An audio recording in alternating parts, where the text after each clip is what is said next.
welcome to another episode of the Pixelated Sausage Show. Hi. How are we all doing? I am, of course, your host, Marcus Nez, and today I'll be talking about Antstream Arcade, Agriculture, Double Dragon Gaiden, Rise of the Dragons, and the Valiant. But before I get to what I've been playing, I want to mention a few news-related things. First and foremost, not really the foremost or first thing, but it's the first thing. It's not that important though. I just wanted to say, Anchi, yes, I am excited about Final Fantasy XIV coming to Xbox. That's great news. I've been waiting for that for years. I only showed annoyance in the Discord because I am annoyed by Square in general and what they're doing. I don't understand them. I think I've said this before. An acquisition via Sony seems inevitable. It makes so much sense. It makes so much sense, even though Lunchbox would disagree. However, with this news, even though I think if Sony were to acquire Square, putting Final Fantasy XIV specifically on Xbox still makes plenty of sense. Both SENSE, I hope I spelled that right, and CENTS. Look at that. I decided to make it funny and spell out sense twice, and I lost my fucking gosh darn train of thought. I think it would make sense if Sony put that on Xbox, even if they were to acquire Square, except now with this news, I feel like Square, while they would love to be acquired, Sony probably does not give a shit. I'm sure they've asked Sony, hey, would you mind just buying us? We got rid of all the fucking dumb Western studios. You don't have to deal with that. We're just pure Final Fantasy. All right? Don't you want us? And Sony was probably something along the likes of, nah, we good. Our relationship currently is fine. You know, we got a good thing going for us. You keep putting the big guns on us, exclusive on console. You can put them on PC whenever the hell you feel like it, whenever you get them working, but keep them only on PlayStation, timed exclusive. Who fucking knows? That is one of the most annoying things about the Square Sony relationship, is that stuff like Final Fantasy VII Remake, Final Fantasy 16, are they time exclusives? Are they forever exclusives? Forspoken 2 is in there, I guess, but who really cares about that game? No one, except it's 50% off on the PlayStation Store, and I'm kind of interested, but I don't have PlayStation credit, and that is the only way in which I ever buy games, pretty much on PlayStation, and my avenue for getting PlayStation credit. I use those points for stuff outside of other than PlayStation credit, so not going to get Forspoken. I think we all ended up winning out on that front. But a bunch of fucking word vomit right there. What was I getting at? With Final Fantasy VII Remake and Final Fantasy 16, I don't believe they've ever come out and said specifically these are forever exclusives on PlayStation. Maybe they have, but I don't believe that is the case. Forspoken, they might have said that.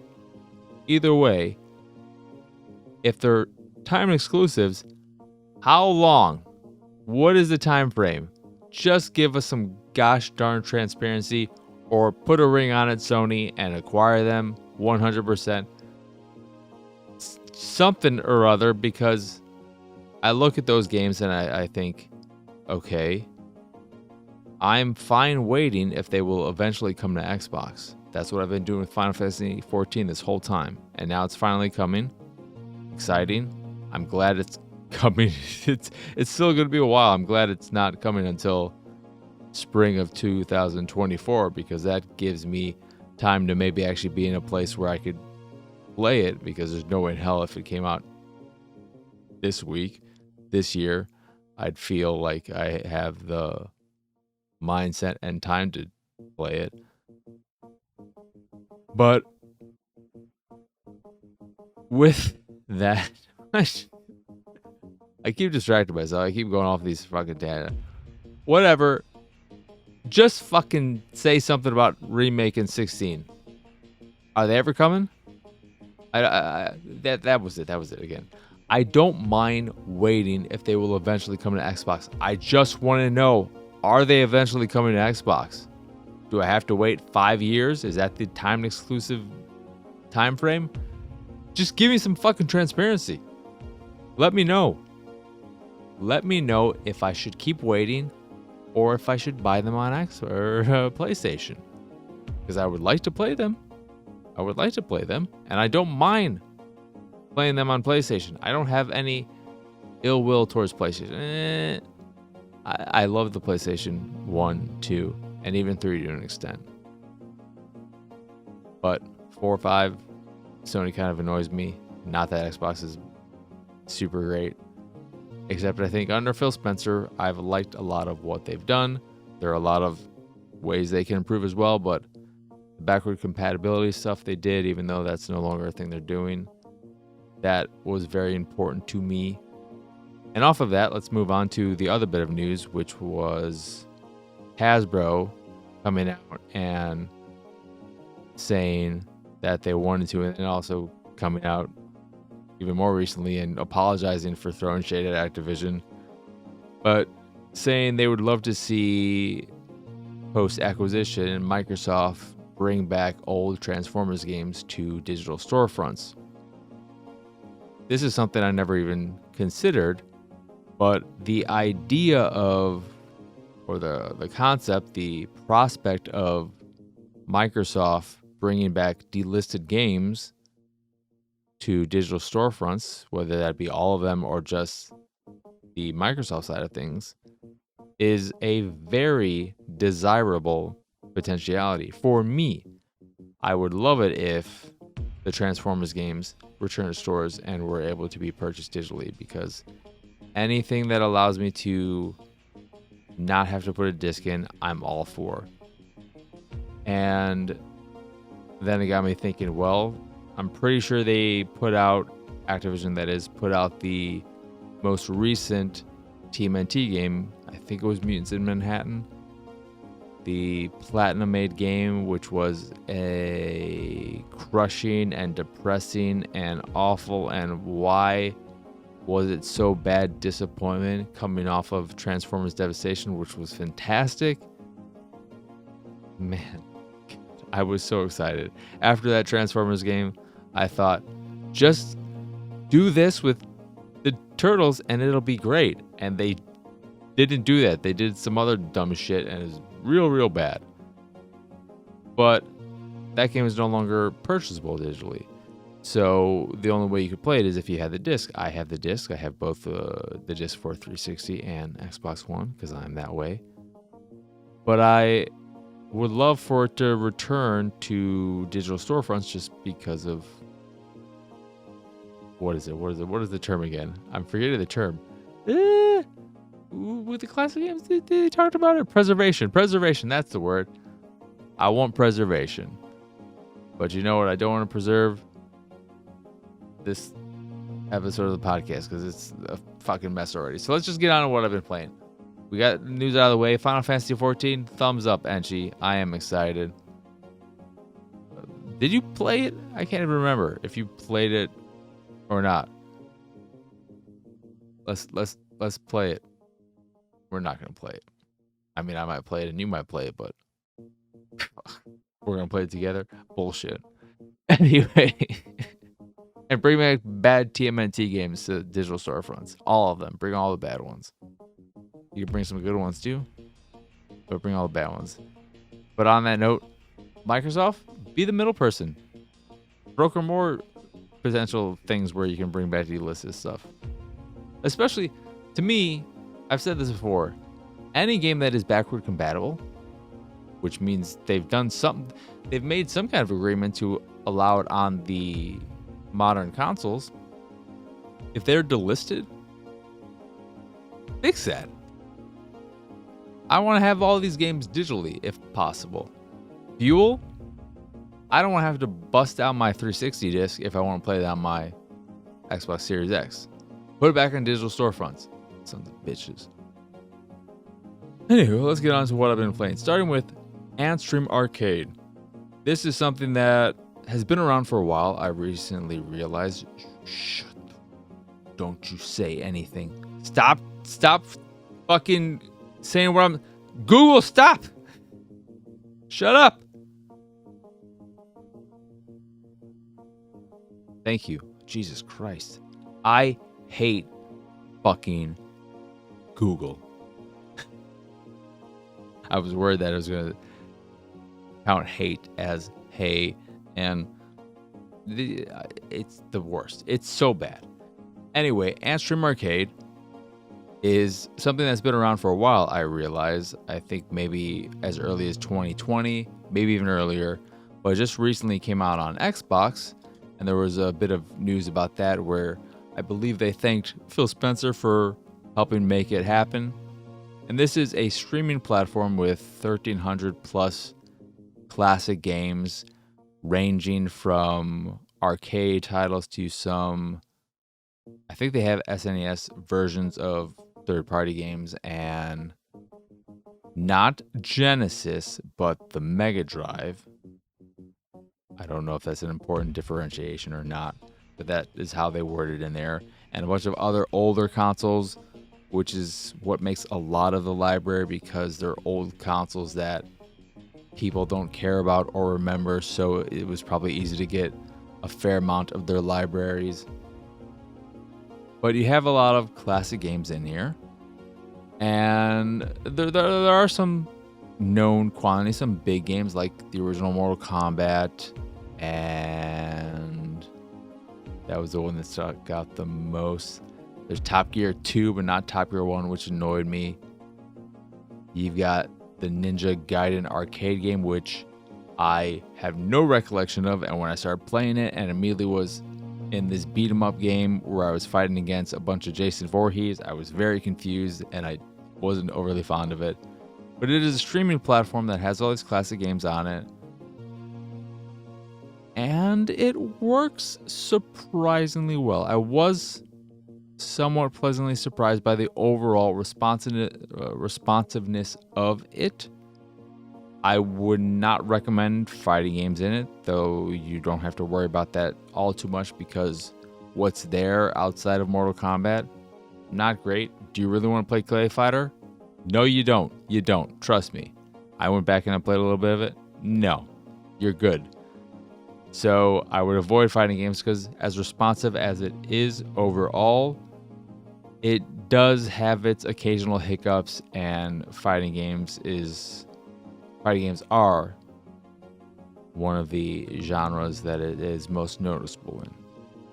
But then I also played Smash TV, an arcade game I love. That was fine.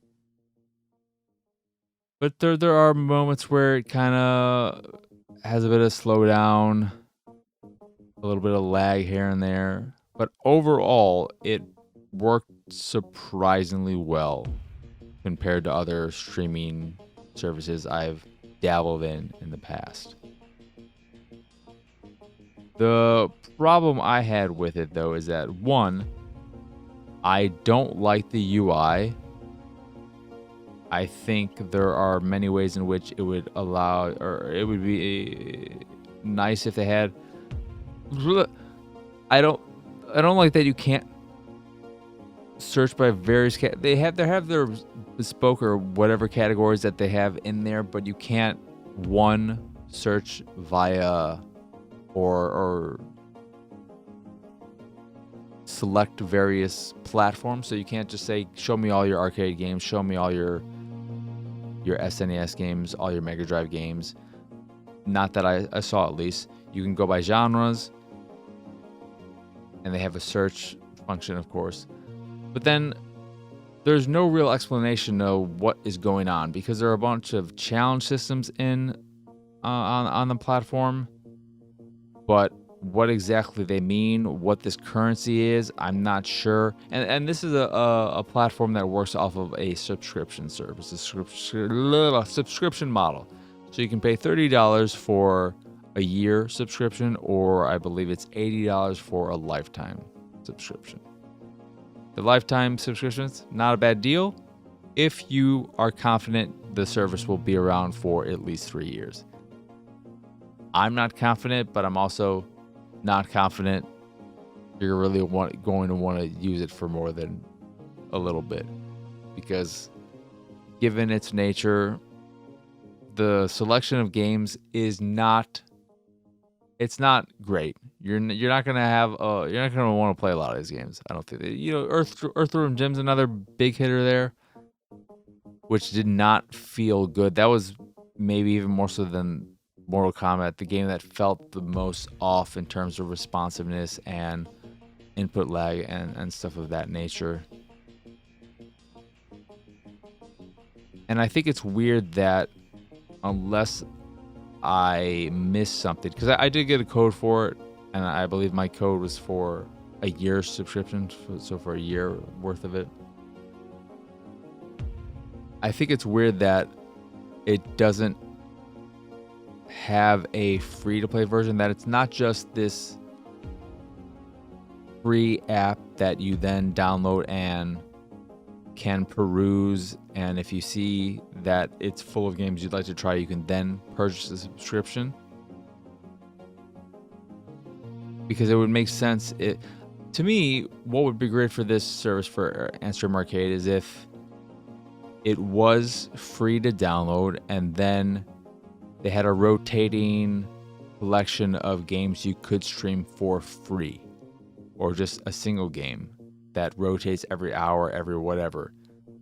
But that's not the case to my knowledge. But again, like I said, there are these challenges which are kind of fun.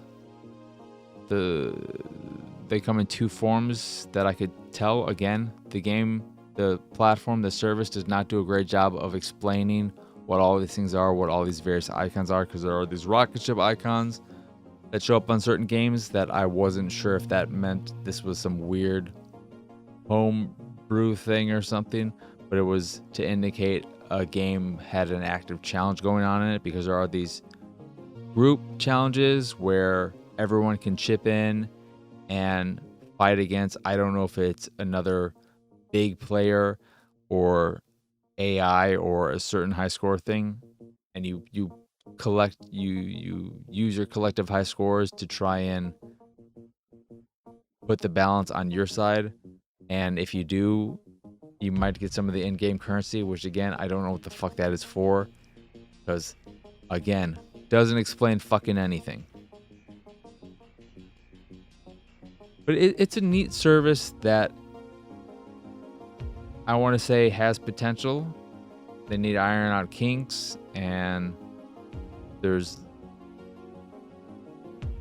potentially something there. But then when I found out it's been around for a while, I'm like, this is where you're at after this much time? I don't know anymore.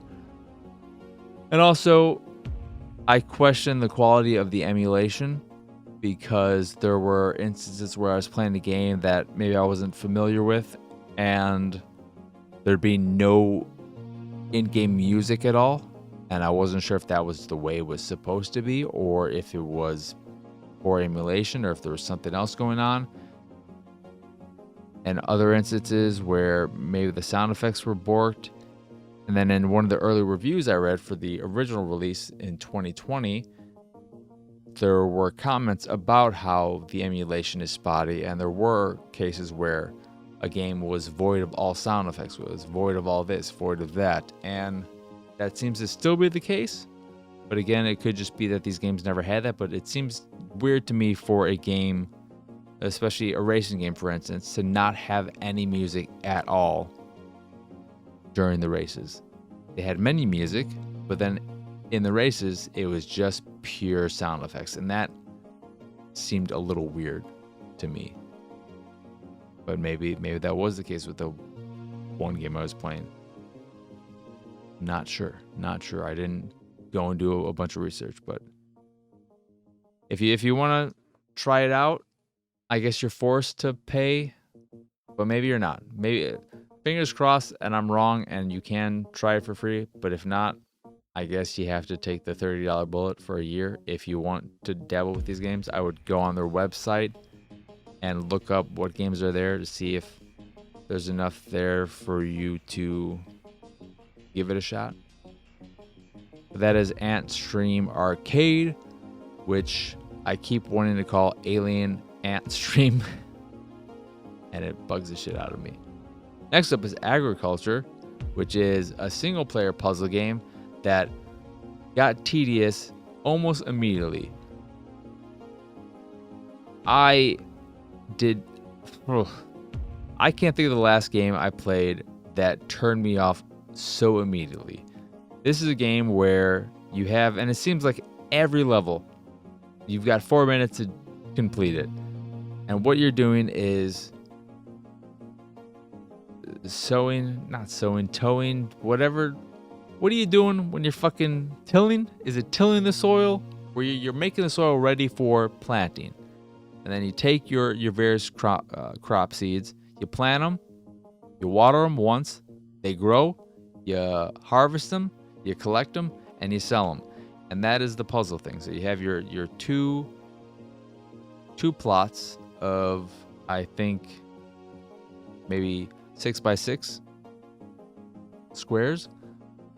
And all you're doing is preparing the soil, planting your crops, watering them, harvesting them, collecting them, and taking them to sell.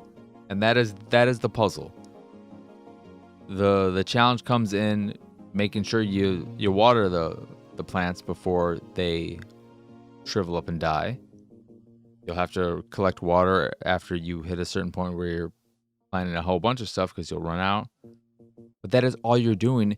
And the only way the puzzles get harder and more challenging is by adding to the tedium in how many of various crops you have to plant and how many crops you have to plant, how many different crops you have to plant. So you start off just having to plant carrots, and it's probably only 2 to 3 that first level, and then it jumps up to 5, then 6. Then they also want you to plant a few tomatoes, then a few eggplant, then some cabbage, and so on and so forth. And they make it all more and more tedious by increasing the number of crops and increasing the amount per crop. And that is it. That is the game. Nothing else. And there's no additional challenge to the experience, like animals roaming your little tiny farm in order to, as a way of maybe stealing crops that you've harvested and haven't picked up yet, or picking them out of the ground before they're ready, etc. There's nothing of that ilk. It is just plant a bunch of shit and then sell it. The end. And it is incredibly boring, incredibly tedious, and one of the most immediately nope, I'm good experiences I've had all year.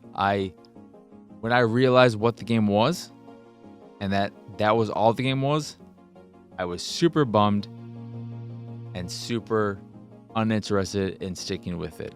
I'll only return to it at some point if I'm ever so desperate to get all the achievements in it. But outside of that, no. And it's too bad because it's got a nice look to it. Music's all right. But gameplay-wise, hell no. No. Then we've got, and that was Agriculture. Agriculture. If you want to try it out, go ahead. But I do not recommend it. I would highly recommend Real Agriculture. Plant some shit in real life. Because you know what you can do with that? It may still be tedious, but you can eat that shit yourself. But next up, we have Double Dragon Gaiden Rise of the Dragons, which is, or pegs itself as a roguelite, or is it roguelike? I think it's roguelike. I don't think you're hearing over. Or you can unlock new characters, but that's it. So I'd say roguelike, beat 'em up, where the structure of it is set up in a way where you have 4 gang leaders that you have to defeat, and there might have been a final boss after that. But the way it works is that initially, you just pick from the 4. You can attack whoever you want to start off, and you'll just have to go through one level to reach the final to reach that gang leader. And after you defeat them, all the other gang leaders increase their strength because they know you're coming. They're preparing for you, so they hire better goons. And that next gang leader you fight, you can again pick from the 3 remaining ones, whoever you want. You'll have to battle through 2 stages to get to them. So you'll have to battle through 2 stages, an additional stage with more challenging enemies. And then you fight the gang leader and move on to the next one. What do you think is going to happen again? The remaining 2, increased strength, now 3 levels. So on and so forth, you get the drill. Cool structure. I like it. It's been referred to as Mega Man-ish, but I wouldn't say that's the case. Outside of you just getting to choose the order in which you tackle levels. But outside of that, it's different. It's more like The One starring Jet Li, where when you take one of the leaders down, all the other ones get stronger until there's only one left, who is the strongest of them all. Good, dumb movie. Highly recommended. And the best thing about that movie, too, is it's, I believe, it's just over 90 minutes or under 90 minutes. And you know what? Sometimes it's nice. And by sometimes, I mean a lot of the times it's nice when a movie is not 2.5 hours. I don't want to watch all these 2.5 hour movies. Gosh, darn it. I was looking at Guardians of the Galaxy 3. And it's 2.5 hours. And I was like, oh, god damn it. Why? But that is how the game is structured. Ninja Gaiden, no. Double Dragon Gaiden. And I'm all for that. I like that. And aesthetically, it's got a very chibi-ish pixel aesthetic. Specifically where all the characters have big heads. And that seems to have turned off quite a few people. But I don't mind it. I think it looks pretty alright. I like the visuals. Fine enough. What I don't like is how the game plays. This is one of the most sluggish beat 'em ups I've played in a very long time. There is a deliberate nature to every action and a wind up to every action that makes everything feel both unresponsive and uncomfortable. So when you are attacking an enemy, there is... It's not even a delay. It's just like... There is this weird, slow feeling nature to everything. As if you're fighting underwater. And this is true of the enemies as well. They work off the same feel. And it's not good. It just feels incredibly slow and sluggish. And on top of that, so you have 4 characters unlocked to begin with. Billy and whatever, the 2 brothers, their mentor, uncle, Martin, however you're supposed to pronounce that, Matin, and Marianne. The brothers and Martin all work like traditional melee beat-em-up fighters, but Marianne is range-based. She uses a gun because she's now a cop. And it doesn't... You also, when you're going into these stages, you have a tag team system. So you select 2 of the characters and you can switch out between the 2 whenever your meter is ready. You can't just freely go back and forth all you want. You have to at least wait for a cooldown between tagging. But Marianne, with her gun, is way too OP. It's it's way too easy to just keep every enemy at a distance, bosses included, that it doesn't make sense to use any other character. I did not find any reason to switch out and play as anyone other than Marion once I realized how OP she was. And what makes it even worse is that I hate the health system in this game and how it works, in that the only way outside of boss fights to get food, to get health back, is by defeating 3 or more enemies with a special attack. Not with a normal attack, not with environmental hazards, but only with special attacks. And every character has 3 special attacks mapped to the triggers and the Y button. Yeah, it is the Y button.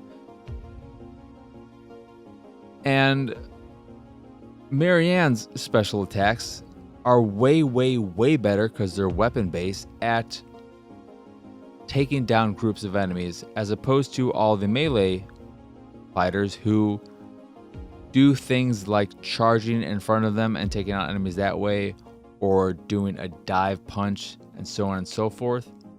And those are way harder to connect with a large group of enemies. And even if you connect, some can get out of the way. It's just a pain in the ass.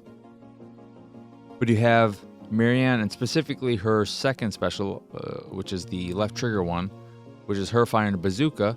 Huge area effect blast, takes out a bunch of enemies super easily, and is a pretty much guaranteed way of always getting food. So you don't need to tag out, because if you take damage, you have the easiest way of taking down enemies with a special attack, so that you can get food and then regain that health, and then you're all good. What else is different between Marianne and all the melee fighters is that everyone has an ability, and the melee fighters all have varying types of grabs. But Marianne has a dodge roll. The dodge roll has a bit of a delay after the fact, which is a bit annoying. You can't cancel out of any animation. But having that dodge roll alone makes getting out of certain situations a lot better than not having any kind of dodge roll at all. After her dodge roll, she does a baton attack, either forward or behind her, which is nice if an enemy's right on top of you. But if an enemy isn't right on top of you, then they could have enough time between the attack animation and you regaining control to attack you. And then one of the frustrating things is that when you are being attacked or you're attacking an enemy, there's no way of countering. There's no way of getting out of a combo attack. So you just have to take what the enemy is dishing out, and they have to take what you're dishing out if you're attacking them, which is frustrating that there's no way of dodge rolling out of that or countering or timing anything. You just gotta take it. And there were a handful of instances where I just ended up in this chain of constantly getting attacked with no way of really defending myself or escaping, and that was very frustrating. Another annoyance is just how simple the controls are. So the controls are attack, ability, 3 specials, and jump. And then you also have a run. And then your tag ability, of course, to switch out between the characters. The fact that you only have 1 attack, you don't have a light attack and a strong attack, means there is no depth to the combat. There are no combos, no various types of attacks or patterns. You have your base combo of pressing the attack button 3 times and then your specials. That's it. It's super simple, and that might sound good to some people, but it makes the combat repetitive so fast and makes it incredibly dull, and is part of why it feels like you don't have much control, and why it's unfortunate that the game has some good ideas there, but all of those ideas don't matter when the game itself does not feel good to play. And it was really, really disappointing. I did not have any fun with it, and I'm a huge beat 'em up fan. I love beat 'em ups a whole bunch, but this is not good. I've been critical of the River City Girls games, for instance, in how, well, the second one I can't really speak to because that had performance issues that made it a mess to play initially, and I think they've maybe ironed those out and I should revisit it. But the first one had wild balance issues. It was just all over the place difficulty-wise. But it felt good. It felt good overall. That's not the case here. And if those two could marry, River City Girls and Double Dragon Gaiden, maybe there'd be a good game there. But no.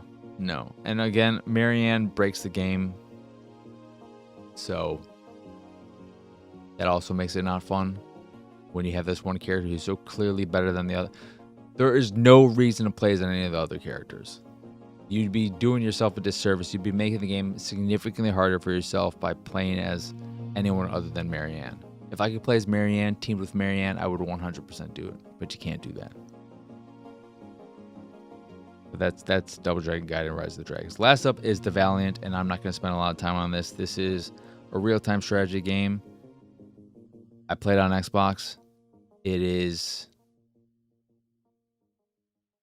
maybe okay, but there is no tutorial whatsoever outside of, hey, you press this button to select units, press this button to move units, you press this one to have them perform an action on a selected enemy group or this or that. The end. And that's it. And I've talked about this before. I'm perfectly fine with most games not telling you a lot or not going through the whole tutorial thing, making you figure things out on your own, because a lot of games are more straightforward. But strategy games, especially on controller, no. If you don't want to put a tutorial in your campaign at the start of it and all of that, whatever. Give me a tutorial in the menu. Give me something. Or have a fucking in-depth manual, digital manual in the pause screen. There's not that either. So you just have to learn by fucking failing and whatnot, and I was not having fun doing that. So if you don't mind having no tutorial in your real-time strategy game on console using the gamepad, have at it. But I was not feeling it. I played it for an hour and I just was not enjoying my time with it. So that is the Valiant. Don't.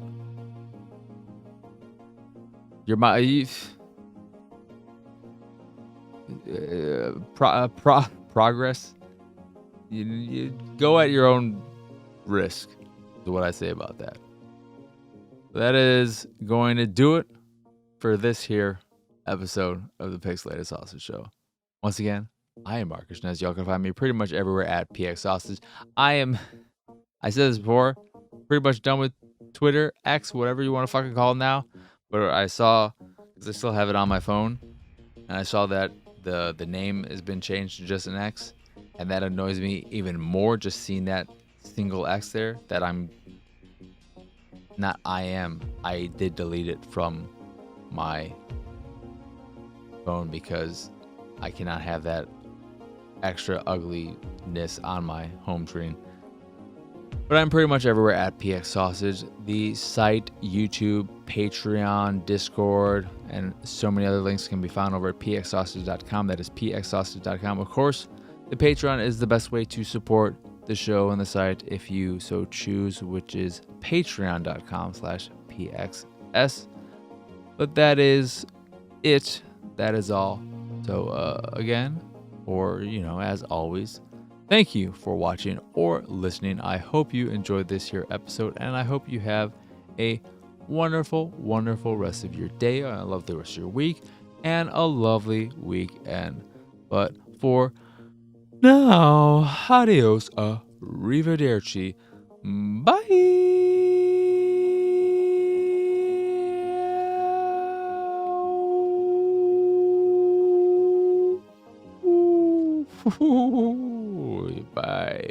Bye. It's go time. Go, Daddy.